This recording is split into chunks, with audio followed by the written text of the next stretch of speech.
Greetings from yesterday. The other day, I was driving Charlie somewhere in the car and she was reflecting that she doesn't understand how I don't seem to get annoyed or flustered more often. When things go wrong, why doesn't it bother me? And why do things not really anger me? And in that moment, someone came onto the roundabout when I was already on the roundabout and it made me angry. And it got me to reflect that actually, yes, Charlie's right. I don't usually get that annoyed. I'm usually a pretty calm, level-headed person, but something changes when I'm driving. Maybe it's because you're traveling at high speed. Maybe it's because driving is inherently a dangerous activity, but there's something about people driving badly that really gets under my skin. Like people who just don't use indicators. They're there to let people know what you're doing. They indicate which direction you're going to go in. Why on earth would you not use an indicator? And this doesn't even happen exclusively when you're in a car. I could be stood on the pavement waiting for a car to pass so I can cross the road when suddenly the car will turn down a side lane and it won't have indicated and I could have crossed maybe 10 seconds earlier. It's only 10 seconds of my time, but it's so frustrating. It's not really that reasonable for me to get that annoyed about it, but for some reason, it really gets under my skin. And don't even get me started about motorway driving. I can't really speak too much to what this is like in other countries. I have some experience in driving in Europe, but here in the UK, people tend to identify with a certain lane when they're driving on the motorway. There's the scared, slow people that stay in the left-hand lane, and to be honest with you, I do not have a problem with this. That is the right lane for them to be in. If they don't want to go at high speeds, that's fine. That's the lane you're supposed to be in. There's this people that have somehow convinced themselves that the middle lane is the safest lane to be in, and they're not going to leave this lane no matter what. It doesn't matter if the inside lane is going faster or there's no one in it. They are staying in the middle lane. They're middle lane people. And then you get the outside lane people, the people who are going faster than everyone else. They can drive better than you, so they're never going to leave the outside lane. This is my lane, guys. Move out the way. I'm coming through. Once again, it doesn't matter if the inside lanes are actually empty or going faster than them. They're in the outside lane because as far as they're concerned, they're the best drivers in the world and they go fast. So let me simplify this for everyone. You drive on the inside lane. In the UK, that's the leftmost lane, and you use the middle lane to overtake, and then you go into the far lane if you're actually going faster than the people in the middle lane, but you should be trying to get back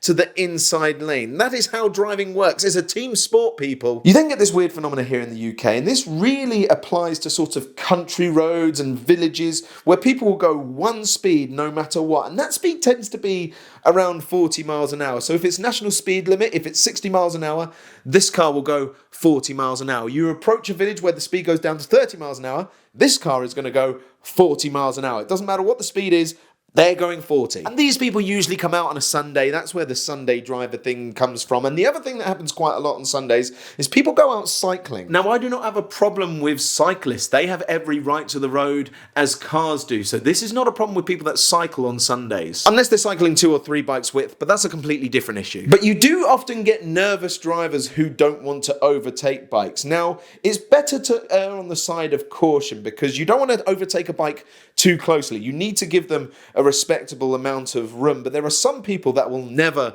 overtake. It doesn't matter if you can see clearly down a straight road for 2 miles and there's plenty of opportunity to pass.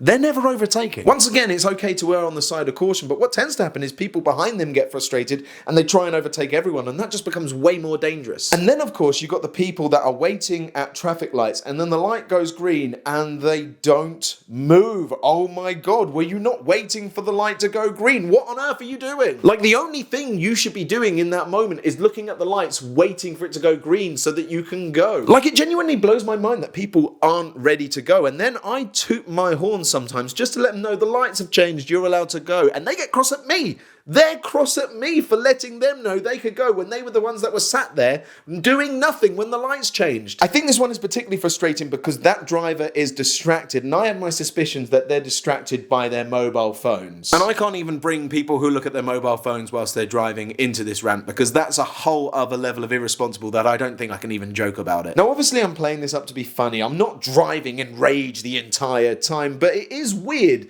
The one time where I do act slightly irrationally compared to my usual calm self is when I'm driving. And the silly thing is I'm never really in that much of a rush. It doesn't really matter if I get to a place 5 minutes later than I thought I would when I set off. Like, if you add up the time that you're stuck behind someone in the wrong lane and waiting for someone at a light and you waited at a roundabout longer because someone didn't indicate, it doesn't add up to that much. So why do I get so annoyed when I'm driving? Which means I think there's probably 2 takeaways from this. And the first one is that driving is a team sport. We all need to play by the same rules. And if we all do, we'll all get to our destination safely. The other thing is, if I've identified something that makes me more annoyed than everything else, but I've also identified that it doesn't really matter if I get somewhere a little bit later than I thought I would, I personally probably need to learn a coping strategy when I'm in the car. I need to learn of a way to let go of my anger. Once again, I'm not typically that angry when I'm in the car, but it can get frustrating. But being frustrated while driving doesn't sound like the safest state of mind to be in. So I guess build extra time into your journeys and try and keep calm whilst you're behind the wheel. And I think that's all I've got for today. So look forward to catching up with you tomorrow, and don't be a dick, especially behind the wheel.